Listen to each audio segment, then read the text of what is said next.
انہوں نے اسے قتل کر دیا جب رسول اللہ صلی اللہ علیہ وسلم نے کہا کیا تم نے اس کا دل چیر کے دیکھا تھا؟ یاد ہے سب کو یہ والی بات؟ اب یہاں پہ زکوٰۃ سے ریلیٹڈ ایک حدیث پڑھیں گے اور پھر میں آپ سے سوال کروں گی کہ وہاں پر آپ کو کیا فرق سمجھ میں آیا، ٹھیک ہے؟ اچھا، زکوٰۃ کیا ہے؟ پلرز آف اسلام میں سے ایک مضبوط پلر ہے نا؟ اب ایک حدیث آپ لوگوں سے شیئر کرتے ہیں، پھر وہ سوال کریں گے۔ صحیح مسلم کی حدیث ہے۔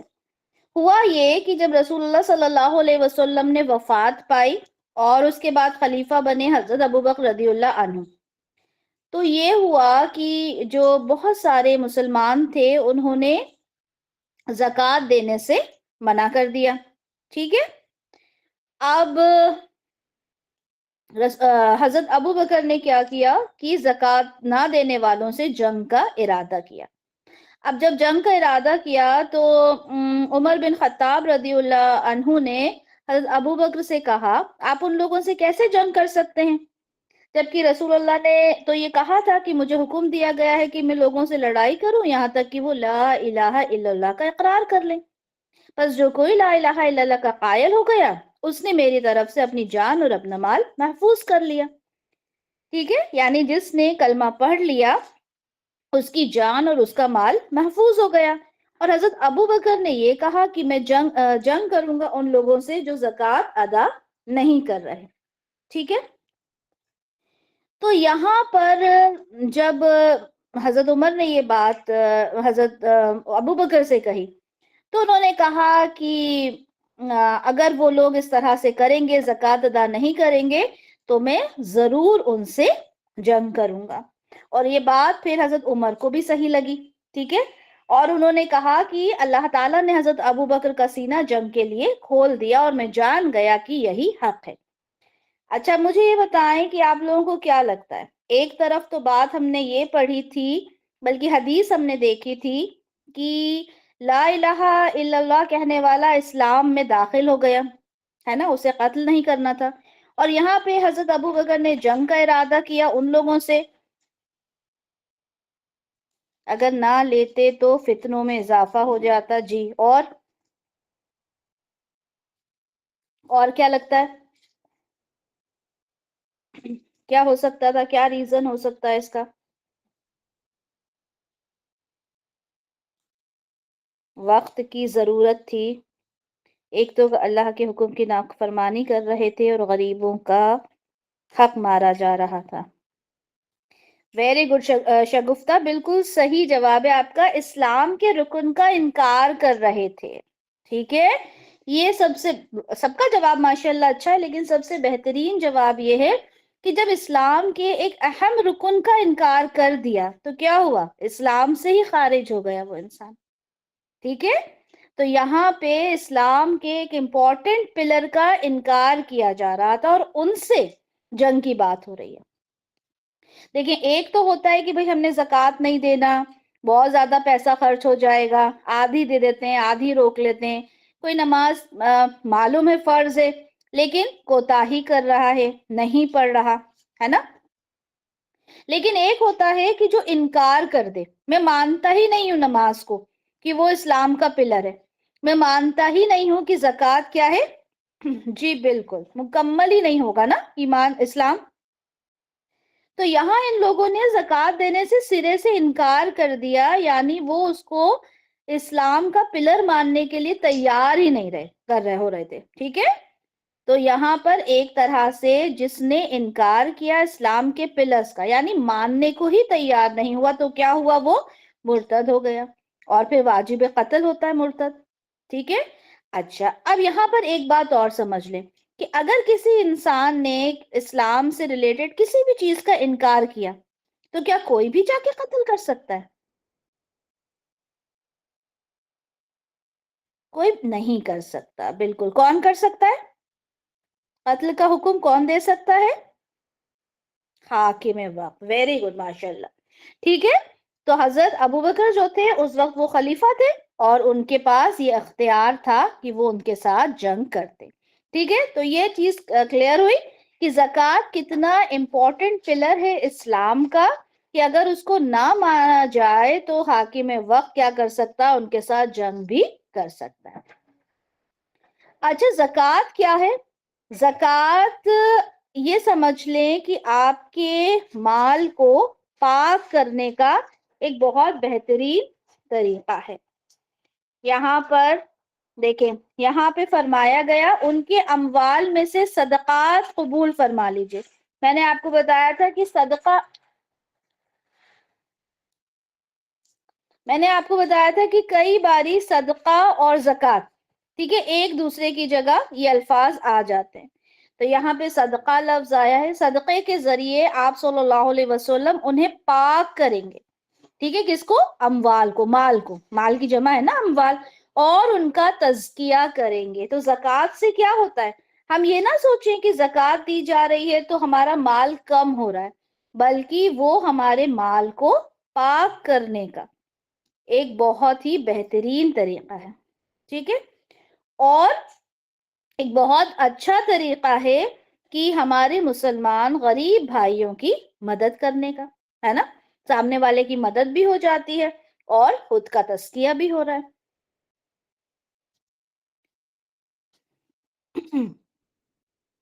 اب یہاں پہ دیکھیں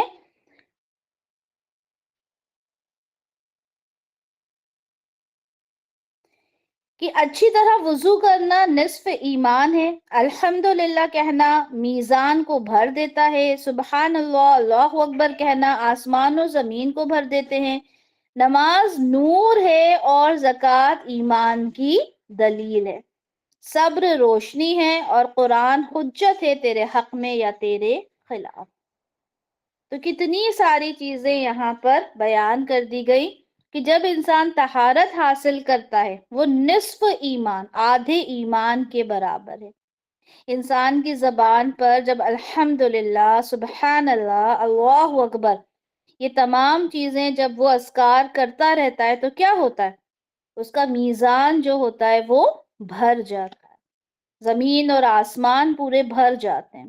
زکوٰۃ کیا ہے؟ زکوٰۃ ایمان کی دلیل ہے، نماز نور ہے، صبر روشنی ہے، اور قرآن کیا ہے؟ آپ کے حق میں حجت ہے یا آپ کے خلاف۔ اگر آپ قرآن کے احکامات کو مانیں گے، اس کے طریقے سے چلیں گے، تو آپ کے لیے وہ سفارشی بن جائے گا، آپ کے لیے حجت بن جائے گا۔ لیکن جب آپ اس کے خلاف ہو جائیں گے، آپ اس کے اگینسٹ سارے کام کرنے لگیں گے۔ قرآن کیا ہے؟ اللہ کا کلام ہے، اور میں ہمیشہ کہتی ہوں کہ قرآن کیا ہے؟ قرآن جو کانورسیشن ہوا تھا، جو بات چیت ہے اللہ اور اللہ کے رسول کے درمیان، وہ ایز اٹ از قرآن کے اندر لکھی ہوئی ہے۔ اسی لیے کہتے ہیں نا قرآن کو پراپر تجوید سے پڑھا جائے۔ کیوں؟ کیونکہ وہ اللہ کی بات۔ اب اللہ نے کہا کہہ دیجئے ان لوگوں سے کہ ابھی تک ایمان تمہارے دلوں میں داخل نہیں ہوا، تو یہ کس کے الفاظ ہیں؟ یہ اللہ تعالیٰ کے الفاظ ہیں۔ تو جب ہم اس کے حساب سے چلتے ہیں تو وہ آپ کے حق میں حجت بن جاتا ہے نا۔ لیکن جب ہم اس کے خلاف جائیں گے تو کیا ہوگا؟ یہ جو قرآن ہے وہ ایسا نہ ہو، اللہ نہ کرے کہ وہ ہمارے خلاف حجت بن جائے، ٹھیک ہے۔ اچھا، ایک اور حدیث ہے، اس میں رسول اللہ صلی اللہ علیہ وسلم نے حضرت معاذ رضی اللہ عنہ کو یمن کی طرف مبلغ اور حاکم بنا کر بھیجا، ٹھیک ہے، ایک صحابی تھے، ان کو یمن کی طرف بھیجا حاکم بنا کر، اور یہودیوں کے پاس ان کو بھیجا۔ اچھا، سب سے پہلے کس چیز کی دعوت دینے کے لیے کہا گیا؟ جب بھی کسی کو اسلام کی دعوت دینا ہے تو سب سے پہلے کیا کہنا ہے؟ کہ اللہ کے سوا کوئی لائق عبادت نہیں، اور محمد صلی اللہ علیہ وسلم اللہ کے رسول اور پیغمبر ہیں۔ پھر کہا کہ اگر وہ آپ کی یہ بات مان لیں تو انہیں بتانا کہ اللہ نے ان پر ہر دن اور رات میں 5 نمازیں فرض کی۔ اب یہاں دیکھیں کتنے خوبصورت انداز میں یہ بتا دیا گیا کہ جب آپ اسلام کی دعوت دیں تو کس طرح دینا۔ سب سے پہلے کیا کرنا ہے؟ توحید کی دعوت دینا ہے۔ پھر کیا کرنا ہے؟ 5 وقت کی نماز، ٹھیک ہے۔ پھر کیا کرنا ہے؟ اگر وہ اس بات کو مان لیں تو ان کو بتانا کہ اللہ نے ان پر زکوٰۃ فرض کی ہے، ٹھیک ہے، جو ان کے مالدار لوگوں سے لے کر انہی کے محتاج لوگوں میں تقسیم کرنی ہے۔ کتنی خوبصورت ڈیفینیشن زکوٰۃ کی دی ہے کہ مالدار لوگوں سے زکوٰۃ کو لینا ہے اور انہی کے محتاج لوگوں میں تقسیم کر دینا ہے. ٹھیک ہے، تو یہ بہت خوبصورت زکوٰۃ، یہ سنن نسائی کی حدیث ہے 2437. آئی تھنک شاید پی ڈی ایف میں یہ میں نے نہیں ڈلوائی. سنن ترمذی کی ایک حدیث ہے کہ جو کوئی اپنے مال کی زکوٰۃ ادا نہیں کرتا، اللہ تعالیٰ قیامت کے دن اس کی گردن میں ایک سانپ ڈال دے گا. کتنا آسان لیتے ہیں نا زکوٰۃ کو ادا نہیں کرنا، بہت مہنگائی ہے، کیسے ادا کریں گے. کیا کہا اللہ کے رسول نے؟ جو کوئی اپنے مال کی زکوٰۃ ادا نہیں کرتا، اللہ تعالیٰ قیامت کے دن اس کی گردن میں ایک سانپ ڈال دیں گے. وہ سانپ کیسا ہوگا؟ دنیا جیسا تو نہیں ہوگا نا. دنیا کے جو سانپ ہوتے ہیں وہ تو پھر بھی ان کا زہر تو ایک لمیٹڈ ہوتا ہے، لیکن قیامت میں جو سانپ ہوگا اس کا کتنا زیادہ وہ ہوگا، کتنا زہر ہوگا اس میں. ایسی ایک اور حدیث ہے کہ جو شخص اپنے مال کا حق یعنی زکوٰۃ ادا نہیں کرتا تو قیامت کے دن وہ مال اس کے گلے میں گنجے سانپ کی صورت میں توق بنا دیا جائے گا. وہ اس سے بھاگے گا مگر وہ اس کے پیچھے دوڑے گا. اب آپ سوچیں کہ انسان اپنے مال کو کتنا جمع کر کے رکھتا ہے. کرتے ہیں نا، بہت سے لوگوں کو آپ نے دیکھا ہوگا زکوٰۃ سمجھتے ہی نہیں ہے کیا چیز ہوتی ہے. پیسہ بس پیسہ پیسہ پیسہ جمع کر لیں کسی طرح سے، اور پھر جب وہی پیسہ جب سانپ بن کے آپ کے پیچھے پیچھے بھاگے گا، پھر کہاں بھاگو گے آپ؟ ہاں تو بھاگنے کو کوئی جگہ ہی نہیں ملے گی آپ کو.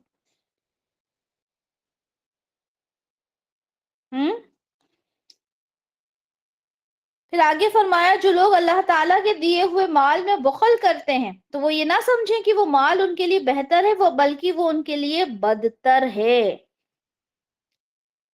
اور جس مال کے ساتھ انہوں نے بخل کیا، قیامت کے دن وہ ان کے گلے میں توق بنا دیا جائے گا. سنن نسائی کی حدیث ہے. ایک اور حدیث ہے کہ آپ نے جو زکوٰۃ ادا کرنی ہے نا وہ بہترین ادا کرنی ہے.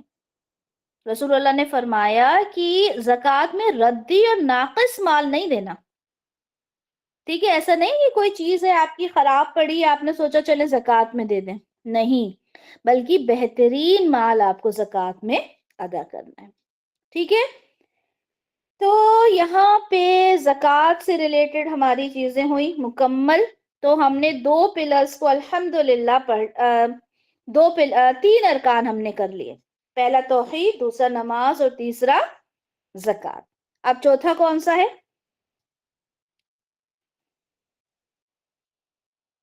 اب کیا آئے گا اس کے بعد؟ روزہ. ٹھیک ہے جی، روزے کے بارے میں انشاءاللہ ہم پڑھیں گے.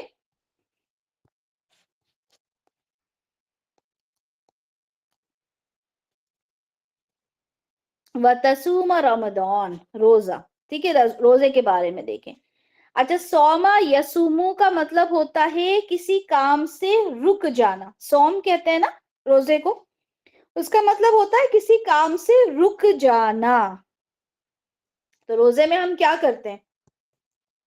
روزے میں ہم کیا کرتے ہیں؟ ہر برائی سے رک جاتے ہیں. صرف کھانے پینے سے رکنے کا نام روزہ نہیں ہے، بلکہ اس میں آپ نے غیبت نہیں کرنا، اس میں برے کام نہیں کرنا. لوگ کیا کرتے ہیں؟ جن کے گھر میں ٹی وی چلتی ہے وہ ٹی وی بند کر دیتے ہیں، ہے نا، ریلز دیکھنا بند کر دیتے ہیں، اور نماز بہت پابندی سے پڑھنا شروع کر دیتے ہیں. جی بالکل، نفس پہ کنٹرول رکھتے ہیں. ٹھیک ہے، بلکہ آپ نے وہ حدیث بھی سنی ہے کہ کچھ نوجوان جو شادی نہیں کر پا رہے تھے، ان سے رسول اللہ نے کیا کہا تھا؟ روزے رکھا کرو. روزے کیا کرتے ہیں؟ انسان کی اس کے نفس کو کنٹرول کرتے ہیں، ہے نا. یہ سنن نسائی کی حدیث ہے کہ جو شخص نکاح کی طاقت نہ رکھے وہ روزے رکھا کرے، کیونکہ روزہ اس کی شہوت کو کچل دیتا ہے. سورہ بقرہ میں اس کا تذکرہ ہے. اچھا، مکہ میں روزے جو تھے وہ فرض نہیں تھے. روزے کا کوئی کانسیپٹ ہمیں مکی صورتوں میں نہیں ملتا. ٹھیک ہے، یہ کانسیپٹ ہمیں ملتا ہے مدنی سورہ میں. سورۃ البقرہ کون سی ہے؟ مدنی سورہ ہے نا. اچھا سب مدنی اور مکی صورتوں کا فرق سمجھتے ہیں نا کہ رسول اللہ صلی اللہ علیہ وسلم کی زندگی کو ڈیوائیڈ کر دیا گیا ہے، مدنی زندگی اور مکہ کی زندگی، ہے نا؟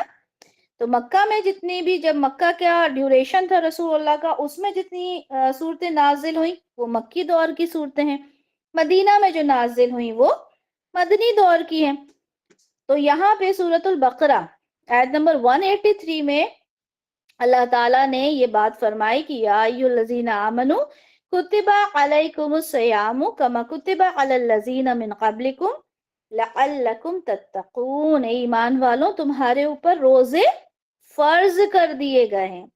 جی بالکل آمنہ، ہجرت سے پہلے مکی اور ہجرت کے بعد مدنی۔ ٹھیک ہے، تو اللہ کیا فرما رہا ہے؟ ایمان والوں تم پر روزے رکھنا فرض کر دیے گئے ہیں، جیسے کہ تم سے پہلوں پر تھے، یعنی یہودی جو تھے وہ روزے رکھا کرتے تھے۔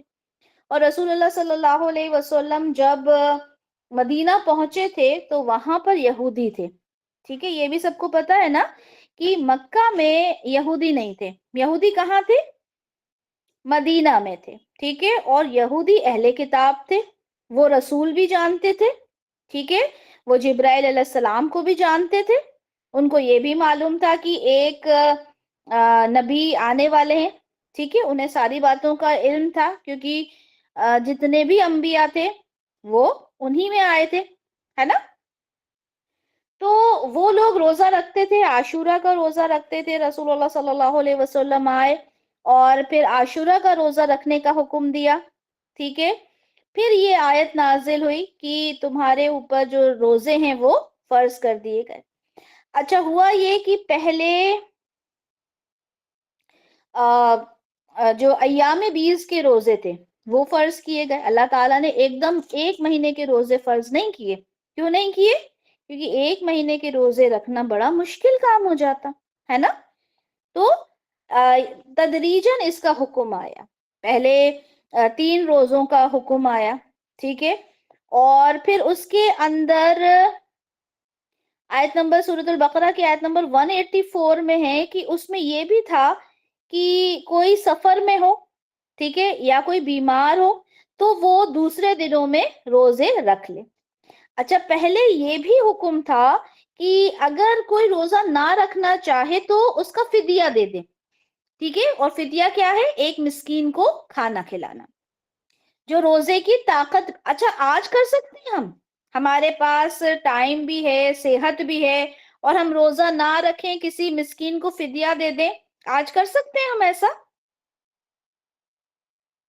نہیں کر سکتے، ٹھیک ہے، تو پہلے اس بات کی اجازت تھی کہ اگر آپ کی طاقت ہو تو بھی آپ ایسا کر سکتے تھے۔ کیوں کیا ایسا اللہ تعالیٰ نے؟ کیونکہ یہ حکم، جی عظمیٰ اس بات پر بھی آؤں گی میں، کیوں کیا ایسا؟ وہ اس لیے کیا تھا تاکہ لوگ گریجولی اس چیز کو ایڈاپٹ کریں، ٹھیک ہے، ایک دم نہیں کر سکتے تھے، بڑا بھاری ہوتا نا روزہ رکھنا، ایک دم نئی چیز تھی ان کے لیے، تو دھیرے دھیرے اس کو پہلے کیا گیا، پہلے ایام 20 کے روزے فرض کیے گئے، پھر اس کے بعد کہا گیا کہ اگر کوئی بیمار ہے یا سفر میں ہے تو دوسرے دنوں میں رکھ لے، جو ابھی بھی ہے، یہ چیز تو آج بھی ہے کہ اگر آپ سفر میں ہو یا بیمار ہو تو آپ بعد میں رکھ سکتے ہو، ہے نا؟ لیکن پہلے طاقت رہتے ہوئے بھی کوئی شخص چاہتا تو وہ کیا کرتا تھا؟ ایک مسکین کو کھانا کھلا دیا کرتا تھا۔ پھر اس کے بعد میں آیت نمبر 185 سورۃ البقرہ کی نازل ہوئی، جس میں اس بات کا حکم دے دیا گیا کہ تم میں سے جو کوئی بھی اس مہینے کو پائے اس پر لازم ہے کہ وہ روزہ رکھے، اور جو بیمار ہو یا سفر میں ہو تو وہ تعداد پوری کر لے دوسرے دنوں میں، ٹھیک ہے، پھر اس کے بعد یہ فرض ہو گیا۔ اور جب یہ آیت نازل ہوئی تو کیا ہوا؟ پرانی آیت جو تھی وہ منسوخ ہو گئی۔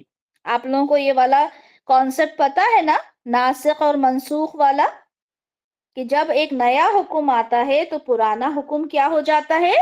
منسوخ ہو جاتا ہے، ٹھیک ہے، کینسل ہو جاتا ہے جب ایک نیا حکم اللہ کی طرف سے آ جاتا ہے۔ تو یہی ہوا، پہلے اللہ تعالیٰ نے کہا جس کو رکھنا ہے وہ رکھ لے، اور جو نہیں رکھنا چاہتا وہ فدیہ دے دے، لیکن بعد میں پھر دوسری آیت آئی جس میں کمپلسری کر دیا گیا، اور صحیح بخاری کی حدیث میں یہ بات بتا دی گئی کہ یہ آیت جو تھی وہ منسوخ ہو گئی. ٹھیک ہے. ہاں، کوئی اگر عمر رسیدہ ہے جو روزہ رکھنے کی طاقت ہی نہیں رکھتا تو وہ کیا کرے؟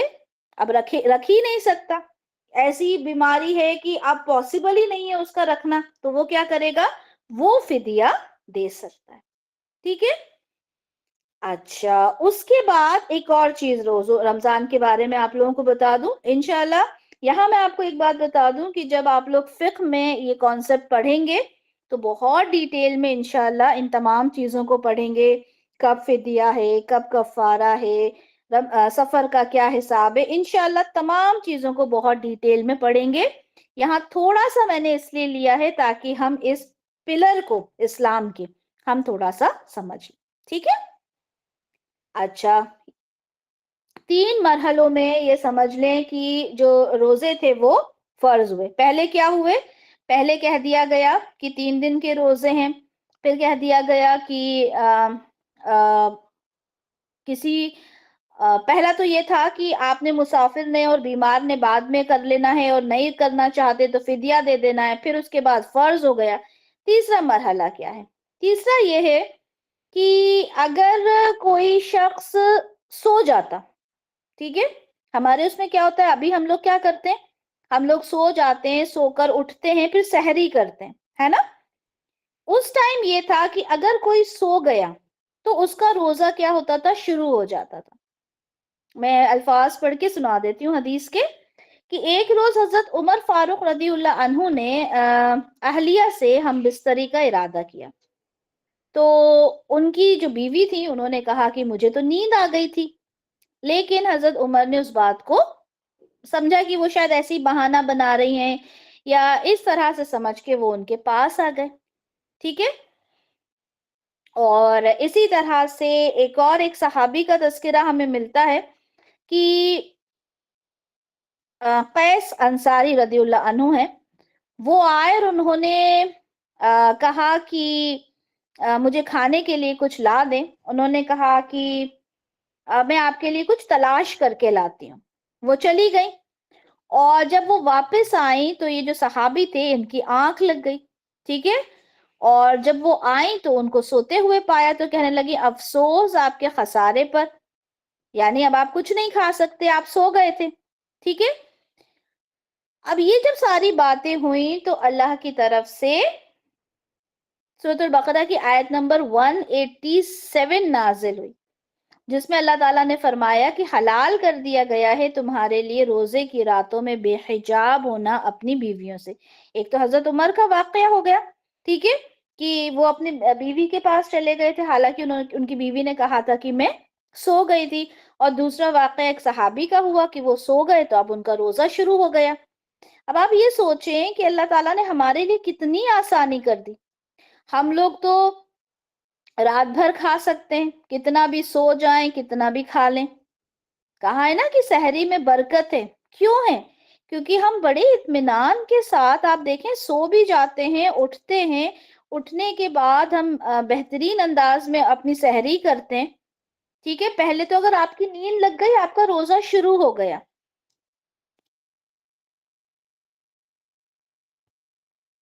میری اسکرین شو ہو رہی ہے آپ لوگوں کو؟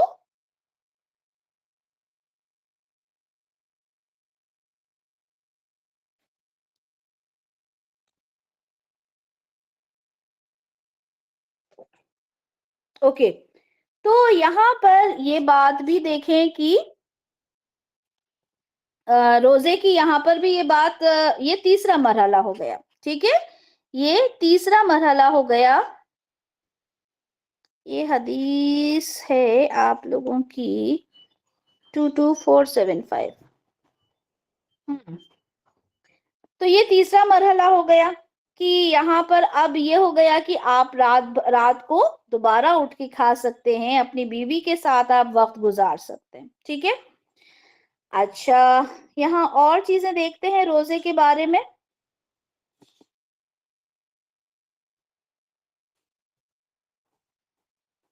رمضان کی فضیلت کے بارے میں دیکھ لیتے ہیں کہ جب ماہ رمضان قریب آتا تو نبی کریم صلی اللہ علیہ وسلم فرماتے کہ تمہارے پاس رمضان کا مہینہ آ رہا ہے، یہ مبارک مہینہ ہے، اللہ نے تم پر اس کے روزے فرض کیے ہیں، اس مبارک مہینے میں جنت کے دروازے کھول دیے جاتے ہیں، جہنم کے دروازے بند کر دیے جاتے ہیں، شیاطین کو جکڑ دیا جاتا ہے، اس مہینے میں ایک رات ایسی ہے جو 1000 مہینوں سے بہتر ہے۔ اچھا ایک بات مجھے بتائیں کہ جب شیطان کو جکڑ دیا جاتا ہے، ابھی آپ نے حدیث میں دیکھا کہ شیاطین کو جکڑ دیا جاتا ہے، تو جب شیاطین کو جکڑ دیا جاتا ہے تو پھر بھی روزہ نہیں رکھنے والے روزہ نہیں رکھتے، اور برے کام کرنے والے تب بھی برا کام کرتے ہیں، ایسا کیوں ہوتا ہے؟ یہ مجھے بس ایسے ہی یاد آیا۔ ماشاء اللہ، نفس جو ہوتا ہے نا، ہاں نفس جو ہے نا ہمارا، وہ زنجیروں میں نہیں جکڑا جاتا، ٹھیک ہے، وہ زنجیروں میں نہیں جکڑا جاتا، وہ تو کھلا رہتا ہے۔ یہ جو شیاطین، جو بڑے بڑے شیاطین ہیں نا، ابلیس کے جو چیلے ہیں، وہ جکڑ دیے جاتے ہیں۔ بہت اچھا، ماشاءاللہ آپ لوگوں نے جواب دیا، ٹھیک ہے۔ اچھا تو یہ رمضان کے بارے میں ہم نے 3 مراحل دیکھے، اور رمضان ایک بہت امپورٹنٹ پلر ہے۔ یہاں پر ایک حدیث کے ساتھ یہ والا پوائنٹ بھی کلیئر کرتے ہیں ہم۔ یہ دیکھیں کتنی خوبصورت حدیث ہے کہ ایک آدمی نے رسول اللہ سے سوال کیا کہ اور کہا، آپ کیا فرماتے ہیں جب میں فرض نمازیں ادا کروں اور رمضان کے روزے رکھوں اور حلال کو حلال اور حرام کو حرام سمجھوں اور اس پر اضافہ نہ کروں تو کیا میں جنت میں داخل ہو جاؤں گا؟ اب دیکھیں، صرف فرض چیزوں کی بات کی ہے، فرض نماز، رمضان کے روزے، حلال کو حلال، حرام کو حرام، بس اتنا کروں تو کیا میں جنت میں داخل ہو جاؤں گا؟ رسول اللہ نے فرمایا ہاں۔ اس نے کہا اللہ کی قسم میں اس عمل پر کوئی اضافہ نہیں کروں گا۔ اب آپ یہ دیکھ لیں یہاں پر کیا کیا کرنا ہے، بہت زیادہ ہے کیا کرنے کے لیے۔ فرض نمازیں، رمضان کے روزے، کچھ بھی نفلی عبادت نہیں ایڈ کی ہے اس میں انہوں نے، فرض نمازیں، رمضان کے روزے، حلال کو حلال سمجھا، حرام کو حرام سمجھا، بس صرف اتنا۔ اور انہوں نے کہا کیا میں جنت میں چلا جاؤں گا؟ رسول اللہ نے کہا ہاں، اگر اتنا کر لو گے تو جنت میں چلے جاؤ گے۔ پرابلم ہماری یہ ہے کہ ہم اتنا بھی پوری توجہ سے نہیں کر رہے، ہے نا یہی بات؟ حلال اور حرام کا، حلال اور حرام کا ہم نے جو ایک بہت امپورٹنٹ جو ایک ایلیمنٹ ہے نا، اس کو مکس کر دیا، نمازوں میں کوتاہی ہو رہی ہے۔ رمضان کے روزے، رمضان کے روزے جب ہم رکھ رہے ہیں تو اس میں ہماری غیبتیں بھی چالو ہیں، اس میں ہماری برائیاں بھی چالو ہیں، جی نماز کے اوقات نکل جاتے ہیں تب ہماری نمازیں ہوتی ہیں۔ نماز کے اوپر ہم ڈیٹیل میں الحمدللہ بات کر چکے، باتیں بہت ہیں۔ ٹھیک ہے، تو الحمدللہ یہ حج ہمارا ہو گیا، سوری روزے ہو گئے ہمارا چوتھا پلر، ٹھیک ہے۔ تو یہ ہم نے چیزوں کو دیکھا، 4 رکن ہم نے دیکھے، سب کو اچھے سے سمجھ میں آئے کہ روزے رمضان کا مہینہ وہ ہے کہ جنت کے دروازے کھول دیے جاتے ہیں، ٹھیک ہے۔ نماز سب سے پہلا اس کا حساب ہوگا، ٹھیک ہے۔ زکوٰۃ ہمارے مال کو پاک کرنے کے لیے۔ تو ہم نے 4 چیزوں کو دیکھا۔ سب سے پہلا موسٹ امپورٹنٹ تھنگ یہ ہے کہ آپ نے سب سے پہلے اس بات کی گواہی دینا ہے کہ اللہ کے سوا کوئی معبود برحق نہیں۔ اب 5واں بچا، 5واں کیا ہے؟ حج ہے، ٹھیک ہے، حج ہے۔ حج کے بارے میں دیکھتے ہیں۔ وَتَحُجَّ الْبَيْتَ إِنِ اسْتَطَعْتَ إِلَيْهِ سَبِيلًا، اللہ کے گھر کا حج کرنا ہے اگر آپ کی استطاعت ہو، الیہ سبیلا، اس کے راستے کا۔ اب یہاں پر کیا ہے؟ یہاں پر یہ دیکھیں کہ اللہ کے رسول فرماتے ہیں کہ تم پر حج فرض کر دیا گیا ہے، لہٰذا حج کرو۔ ایک آدمی نے کہا کیا ہر سال؟ جب رسول اللہ نے کہا تم پر حج فرض ہے تو ایک نے کہا کہ ہر سال، تو رسول اللہ خاموش رہے اور اس نے یہ بات 3 بار دہرائی. رسول اللہ نے کہا اگر میں کہہ دیتا ہاں تو تم پر واجب ہو جاتا، یعنی ہر سال تم پر حج کرنا واجب ہو جاتا، اور تم اس کی استطاعت نہ رکھتے. ہر سال حج کرنا تو پاسبل نہیں ہے، کوئی اپنی زندگی میں ایک بار حج کر لے وہی بہت بڑی بات ہوتی ہے نا. اب یہاں پر ایک بات آپ لوگوں سے کہ یہ بتائیں کہ جن لوگوں کی استطاعت ہوتی ہے حج کرنے کی، کیا ہر انسان حج کے لیے چلا جاتا ہے؟ کیا ہر انسان اس بات کی تمنا کرتا ہے چلو نہیں جانا، کوشش کر رہا ہے نہیں جا پا رہا، فارم نہیں بھر پاتا یا کچھ بھی ریزن ہو جاتا ہے، وہ ایک الگ بات ہے. کیا ہر انسان اس بات کی تمنا کرتا ہے کہ میرے پاس آج اتنا اماؤنٹ ہے میں فوراً حج کے لیے اپلائی کر دوں؟ نہیں کرتا صدف، نہیں کرتے لوگ. ٹھیک ہے، بہت کم لوگ ہیں. آپ کے پاس دوسری پرائیورٹیز ہوتی ہیں، میرا گھر کر لوں، بچے کی ایجوکیشن دیکھ لوں، بیٹی کی شادی کا کر لوں، ہے نا جی. وہ پیسوں کو میں بہت سارے دوسرے اور فرائض ہیں جن کو مجھے ابھی پورا کرنا ہے. لیکن اللہ نے جو فرض آپ کے اوپر، اچھا سوچیں، ایسے سوچیں کہ آج میرے پاس مان لیں 10-15 لاکھ جتنا بھی اس کے لیے اماؤنٹ ہے وہ آج میرے پاس ہے. آج میں نے سوچا کہ میں اگلے سال اس کو کروں، ٹھیک ہے. تو کیا آپ کے پاس یہ شیورٹی ہے کہ اگلے سال بھی جب آپ کا حج کا مہینہ آئے گا آپ کے پاس وہ 10-15 لاکھ ایز اٹ از رکھے رہیں گے؟ مر جانا تو ڈفرنٹ تھنگ عظما، لیکن اس اماؤنٹ کی بات کر رہی ہوں. نہیں ہے نا. پھر ہم کیسے سوچ لیتے ہیں کہ ہم حج بعد میں کر لیں گے؟ اچھا یہ بتائیں، آج آپ کے پاس اماؤنٹ ہے، فار ایگزامپل آج نہیں ہے، ٹھیک ہے، آج کی ڈیٹ میں نہیں ہے، تو کیا آج آپ کے اوپر حج فرض ہے؟ اگر آج نہیں ہے اماؤنٹ، فرض نہیں ہے، ٹھیک ہے. اب مان لیں حج سے پہلے پہلے آپ کے جب فارمز وغیرہ بھرے جانا ہے، سب کچھ ہونا ہے، اس ڈیوریشن میں آپ کے پاس اتنا اماؤنٹ ہے اویلیبل کہ آپ حج کر سکتے ہیں، نیکسٹ ایئر مان لیں. تو اب بتائیں آپ کو اس وقت آپ کے اوپر وہ حج فرض ہوا یا نہیں ہوا؟ ہو گیا نا. اب وہ ہو گیا فرض، آپ نے اگر اسی وقت حج نہ کیا تو پھر کیا ہوگا؟ آپ نے ایک امپورٹنٹ پلر کو، ہم کیا پڑھ رہے ہیں، یہ اسلام کے پلرز پڑھ رہے ہیں، ہم نے ایک امپورٹنٹ پلر کو کیا کیا؟ ماننے سے انکار کر دیا ایک طرح سے، ہے نا. ایک امپورٹنٹ رکن کو چھوڑ دیا نا. ہم بعد میں کر لیں گے، ہم دیکھ لیں گے، لیکن فرض تو آپ کو اسی سال ہوا ہے.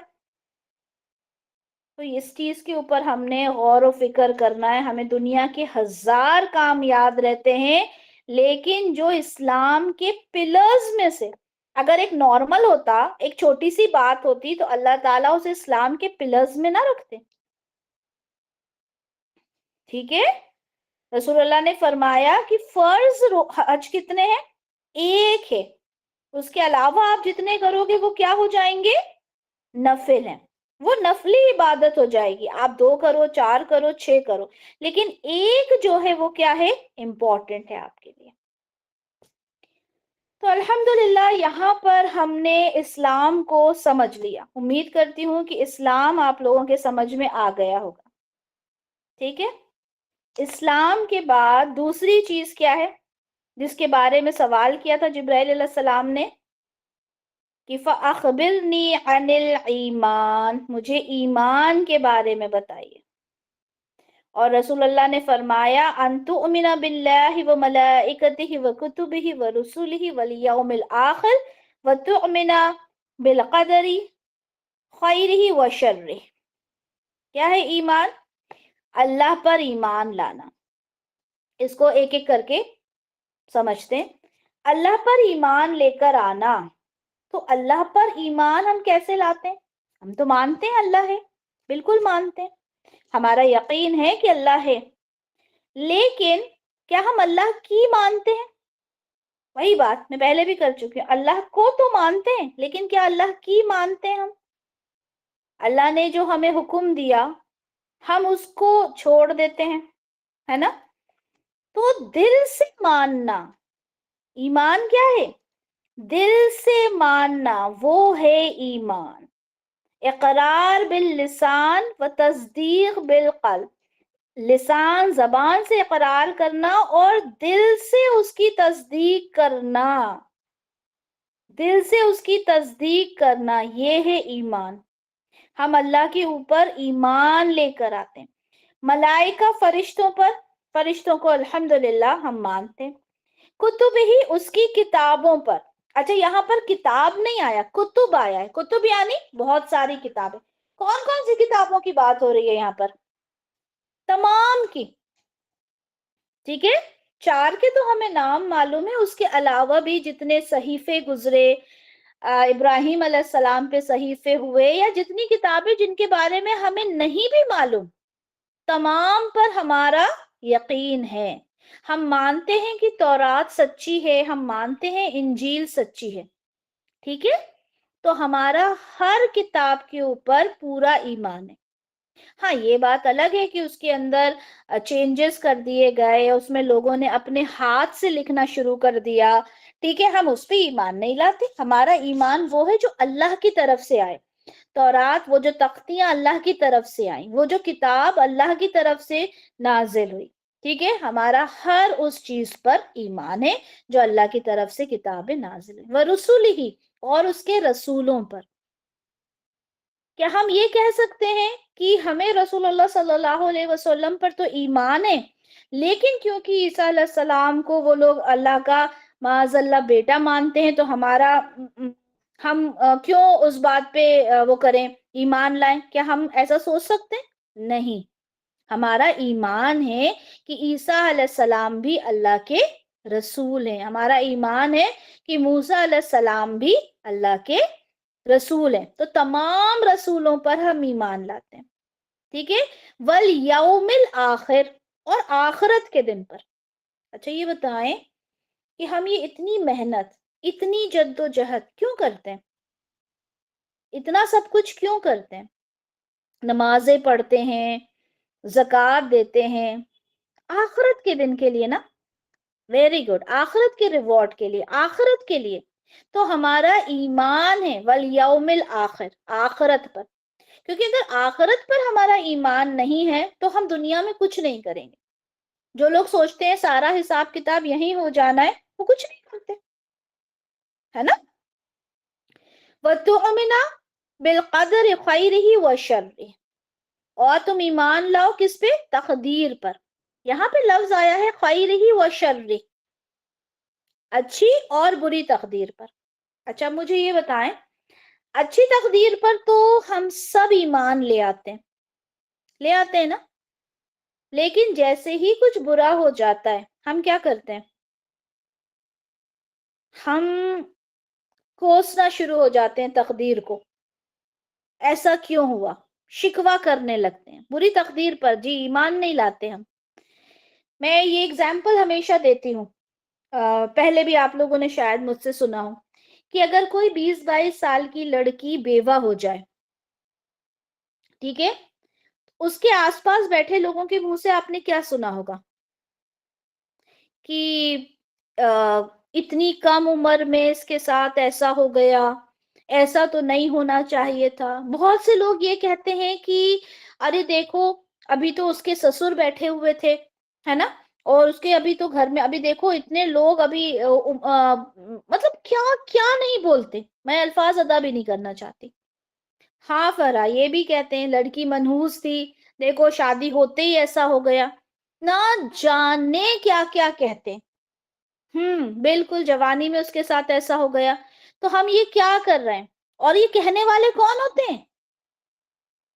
یہ جو سارے الفاظ جو آپ لوگوں نے یہاں پہ مینشن کیے، یہ کہنے والے کون ہوتے ہیں؟ نہیں رشتہ دار نہیں، مسلمان ہوتے ہیں، اپنے نہیں، مسلمان ہوتے ہیں، یہ کہنا چاہ رہی ہوں، یہ مسلمان ہوتے ہیں، ٹھیک ہے؟ یہ جانتے ہیں تقدیر کو، ہے نا؟ وہی والی بات، یہاں ایمان اور اسلام کا ڈفرنس بتانا ہے۔ ہم مسلمان ہیں نا، ہم اس چیز کو جانتے ہیں نا، لیکن اس کے باوجود ہم اس طرح کی باتیں کرتے ہیں. ظاہر سی بات ہے ایسی جگہ پہ سب مسلم ہی بیٹھے ہوں گے نا. ہمارا یقین نہیں ہے، ٹھیک ہے، وہی والی بات آ جاتی، ہم پراپر پوری طرح سے مومن نہیں. یا کبھی ایسا ہوتا ہے کوئی چھوٹا بچہ ہے، ٹھیک ہے، اس کے ماں باپ کا انتقال ہو گیا، افسوس کرنا ہے، بالکل صحیح بات ہے، لیکن ہمارے الفاظ کہاں جاتے ہیں؟ ہم یہ کہتے ہیں کہ اب اس بچے کا کیا ہوگا، کون پالے گا اس کو، ہے نا، یہی کہتے ہیں نا. یا مطلب اس طرح کی کئی ایگزامپلس تو ہزار ہیں اگر دینے پر آ جائیں. مجھے یہ بتائیں، کیا اس بچے کو پالنے والا، اس بچے کا کرنے والا، کیا اس بچے کو رزق دینے والا معاذ اللہ کیا اس کے ماں باپ تھے؟ پرورش ماں باپ کرتے، لیکن کیا اس کو رزق دینے کا ذمہ اس کے ماں باپ نے دے رکھا تھا؟ یا چلے ماں ہے، باپ کا انتقال ہو گیا، اب کیسے کیا ہوگا، کون کھلائے گا ان کو؟ کرتے ہیں نا، ہم بھی کرتے ہیں نا اس طرح کی باتیں، منہ سے نکل جاتی ہیں ہمارے بھی نا یہ سب باتیں. لیکن اگر ہم گہرائی سے سوچیں تو کیا یہ ہمارا کہنا بنتا ہے؟ کیا ہمارا یہ کہنا بنتا ہے؟ تو ہم کیسے ہم یہ کہیں کہ ہم قسمت پہ یقین کرنے والے ہیں؟ ہم کیسے اپنے آپ کو مومن کہیں یار؟ بتاؤ کیسے کہیں مومن؟ ہم مومن کی کیٹیگری میں کہاں آتے ہیں؟ جہاں ہمارے ساتھ تھوڑی سی اونچ نیچ ہوئی اور ہم لگے وہاں پر قسمت کو کوسنے. اب آپ سمجھ رہے ہیں قسمت کس سے جڑی ہوئی ہے؟ اللہ تعالیٰ نے لکھوا دی ہے، قلم سے کہا لکھ اور قلم نے لکھنا شروع کر دیا. تو اگر جو لوگ کہتے ہیں نا قسمت کو کوسنا، تو وہ کہاں جا رہی ہے بات؟ سوچ لیں اب آپ، کہاں جا رہی ہے وہ بات؟ اللہ نے لکھی ہے قسمت، اللہ نے کہا قلم سے لکھ اور قلم نے لکھنا شروع کر دیا. تو ہم کس کے لیے برا کہہ رہے ہیں؟ ہم کس کو معاذ اللہ الزام لگا رہے ہیں؟ تو یہ سب سوچنے کی باتیں ہیں، یہ سب سوچنے کی باتیں ہیں. اچھا، آیت نمبر 15 میں ہی اللہ تعالیٰ نے یہاں پر مومن کے بارے میں بتا دیا کہ مومن کون ہے. ٹھیک ہے، یہاں سے تو ہمیں پتا چل ہی رہا ہے اس حدیث سے. آیت نمبر 15 سے بھی پتا چلتا ہے انما المؤمنون، انما یعنی، اچھا اس کا جو ترجمہ ہوتا ہے، اس کا ہوتا ہے حقیقت تو یہ ہے، ٹھیک ہے، یا پھر صرف، ٹھیک ہے، یا پھر کچھ نہیں سوائے اس کے. یہ لٹرل اس کے ترجمے ہوتے ہیں انما کے، ٹھیک ہے. تو یہاں پہ حقیقت تو یہ ہے مومنون کی، مومن کون ہے؟ الذین آمنوا باللہ ورسولہ، جو ایمان لے کر آتے ہیں، یعنی حقیقت میں مومن تو وہ ہیں جو ایمان لاتے ہیں اللہ پر، اس کے رسول پر. پھر کیا کرتے ہیں؟ پھر اس کے بعد لم یرتابو، پھر وہ شک میں نہیں پڑتے، کسی طرح کا کوئی شک نہیں ہوتا ان کے دل میں. ہم کیا کرتے ہیں؟ ہمارا اللہ اللہ کے رسول کے اوپر ایمان تو ہے، لیکن اچھا ابھی یہ کام کیسے ہوگا، یہ کام کیسے کریں گے، یہ کیسے ہوگا؟ ہماری تو کتنی پریشانیاں ہیں جن میں ہم ملوث ہیں. لیکن یہاں پہ تو کہا جا رہا ہے کہ لم یرتابو، مومن تو وہ ہے جو کسی طرح کے شک میں نہیں پڑتا. ہمارے تو ابا کا انتقال ہو گیا تو ہماری دنیا ختم ہو جاتی ہے نا. شوہر کا انتقال ہو گیا، اس کی بیوی کی دنیا پوری ختم ہو جاتی ہے. یہ کیا ہو گیا؟ اب کیا ہوگا؟ محبت کی بات نہیں کر رہے، محبت کے لحاظ سے تو ختم ہو جاتی ہے دنیا، وہ ایک الگ بات ہے. لیکن اب کیا ہوگا والی جو کنڈیشن آ جاتی ہے نا، کیسے گزارا کریں گے، ہے نا، یا نوکری چلی گئی تو اب کیا ہوگا، کیسے زندگی بسر ہوگی. یہاں پہ تو اللہ تعالیٰ کہہ رہے ہیں مومن تو وہ ہے لم یرتابو، شک میں نہیں پڑتے. اور مومن کون ہے؟ وَجَاهَدُوا بِأَمْوَالِهِمْ وَأَنفُسِهِمْ، انفسہم، جو جہاد کرتے ہیں. جہاد کیا ہوتا ہے؟ جہاد کہتے ہیں کشمکش کرنا، اسٹرگل کرنا، کشاکش کرنا، چاہے وہ آپ کے مال سے ہو، چاہے اپنے خود کی جان سے ہو. اللہ کے راستے میں نکل پڑنا، ہر طریقے سے نکل پڑنا. اب یہ بتائیں، ہم یہ جو اپنا وقت دے رہے ہیں اللہ کے راستے میں، ہم جو 1 گھنٹہ نکالتے ہیں، ٹھیک ہے، یا جو بہت بہت مشکل ہمارے لیے کئی باری چیزیں ہو جاتی ہیں، کئی باری بڑا مشکل ہمارا حساب کتاب ہو جاتا ہے، اس کے باوجود ہم یہ سوچتے ہیں کہ نماز کے لیے کھڑے ہو جانا. ٹھیک ہے، ٹھیک ہے، تو اپنی جان کے ساتھ جہاد کرنا. جہاد کا مطلب بہت غلط لیا گیا ہے. جہاد کا مطلب ہوتا ہے ایک اسٹرگل. تو ہر چیز سے ہوتا ہے. ہم پیسہ خرچ کرتے ہیں اللہ کے راستے میں، اپنے پیسے سے کس کو محبت نہیں ہوتی؟ ہر انسان کو ہوتی ہے نا. ہماری جان سے، اپنے نفس سے، وہ جو فجر کی نماز کے لیے، ابھی سردی ہو رہی ہے، سردی میں رضائی میں سے اٹھ کے وضو کرنا، ٹھیک ہے، حالانکہ سب کے پاس گرم پانی ہوتا ہے، ٹھیک ہے، لیکن بہت سے گھر ایسے ہیں جہاں پہ گرم پانی اویلیبل بھی نہیں ہوتا. اس میں اٹھنا، ٹھیک ہے، اس کے لیے محنت کرنا، وہ سب جہاد ہے. آپ میں سے بہت سے لوگ ایسے ہوں گے جن کے ہسبینڈز کہتے ہیں کہ کہاں لگی ہو کام میں، اس میں بس، اسی میں بس، یہ کلاس شروع ہو گئی، چھوڑو. آپ بہت لمبی نماز پڑھتے ہیں، بہت اطمینان سے پڑھ رہے ہیں، چھوڑو، کیا کرنا ہے. یا آپ بہت صدقہ خیرات کرتے ہو، کیا کرنا ہے، چھوڑو، اتنا اتنا کیا سب لٹا دو گی. یا کسی کا ہسبینڈ کرتا ہے تو بیوی اس طرح سے کہتی ہے. تو جب ہم ان ساری چیزوں میں اسٹرگل کرتے ہیں تو وہ جہاد ہے. ہر طرح کا اسٹرگل جہاد ہے.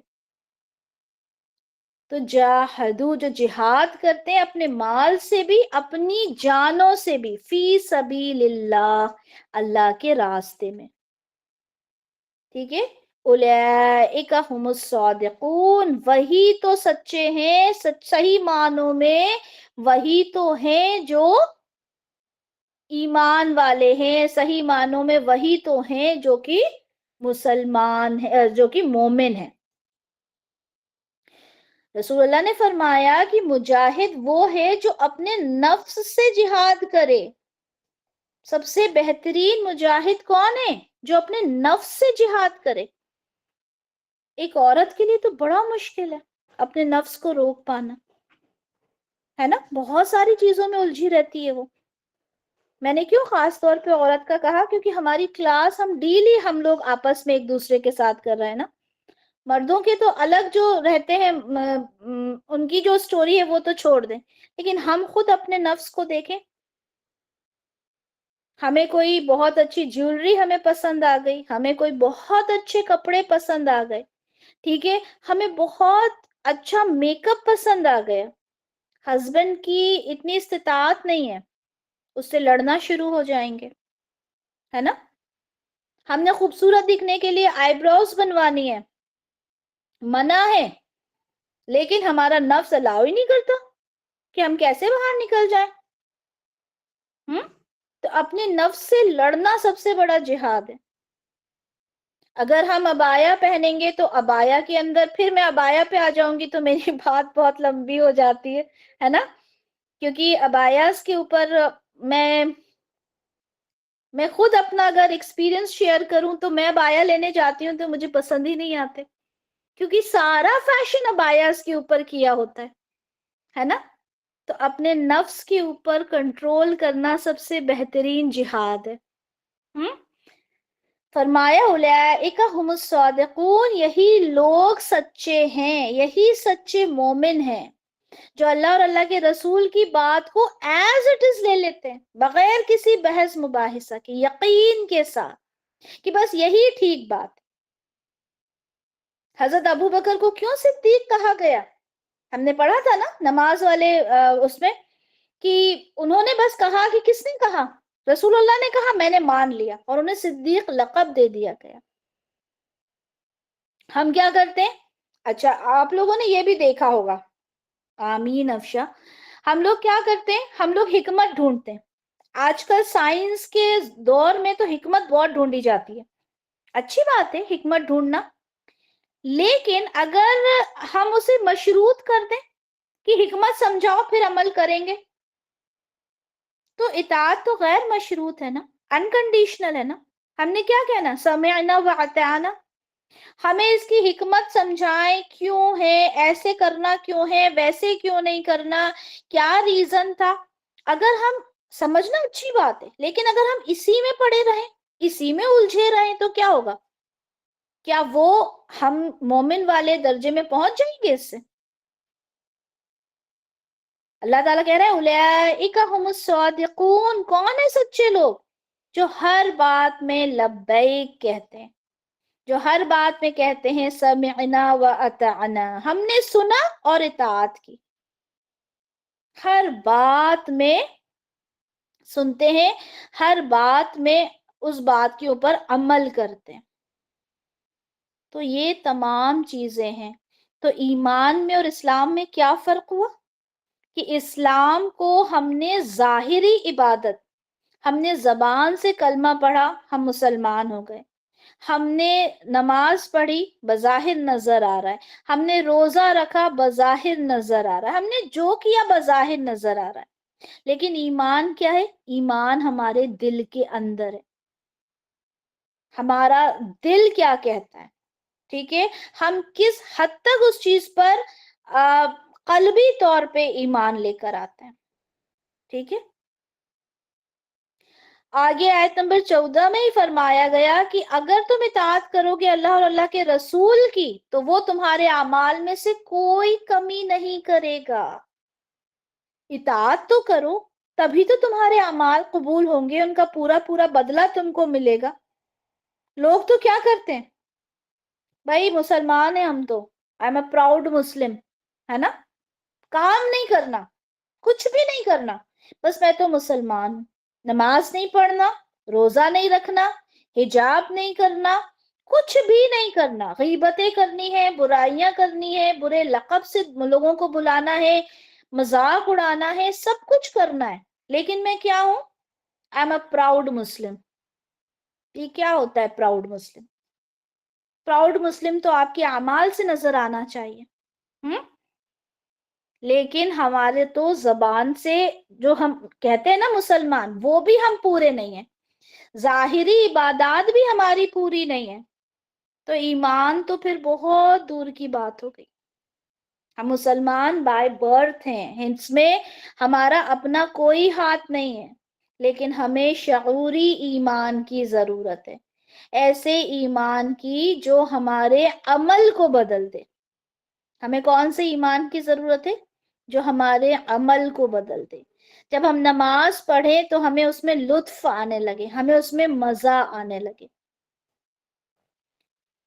سمجھ میں آ گیا دونوں ڈفرنس؟ اچھا ایک سوال اور ہے اس میں، اسے بھی کر کے انشاءاللہ آج یہ والا ٹاپک ہم مکمل کریں گے انشاءاللہ. تیسرا ایک اور سوال کیا تھا جبرائیل علیہ السلام نے، کسی کو یاد ہے کس کے بارے میں تھا تیسرا سوال؟ کسی کو یاد ہے؟ 300 احسان، ویری گڈ. ٹھیک ہے، جبرائیل علیہ السلام نے کہا تھا فَأَخْبِرْنِي عَنِ الْإِحْسَانِ، احسان کے بارے میں مجھے بتائیے. تو رسول اللہ نے کہا کہ تم اللہ تعالیٰ کی عبادت اس طرح کرو گویا تم اسے دیکھ رہے ہو، اگر تم اسے نہیں دیکھ رہے تو وہ تمہیں دیکھ رہا ہے. یہ سب سے سپریم موسٹ، بالکل سب سے ہائیسٹ لیول کا جو آپ یہ کہہ لیں درجہ ہے. پہلے انسان ہوتا ہے مسلم، پھر ہوتا ہے مومن، اور پھر ہوتا ہے محسن. محسن آپ لوگوں نے نام سنا ہوگا، محسن، محسنہ، ہے نا، صرف نام کی حد تک ہی ہے ہمارے لیے یہ، لیکن یہ بہت گہری بات ہے کہ ہر کام کو اس طرح کرو کہ اللہ تم کو دیکھ رہا ہے. میں ہمیشہ وہ سی سی ٹی وی والا دیتی ہوں نا ایگزامپل، کہ جب سی سی ٹی وی کیمرہ لگا ہوتا ہے یا ہمیں کوئی دیکھ رہا ہوتا ہے تو ہمارے ہاؤ بھاؤ چینج ہو جاتے ہیں، ہم اٹھتے بیٹھتے بڑے تمیز سے ہیں، لیکن جیسے ہی ہاں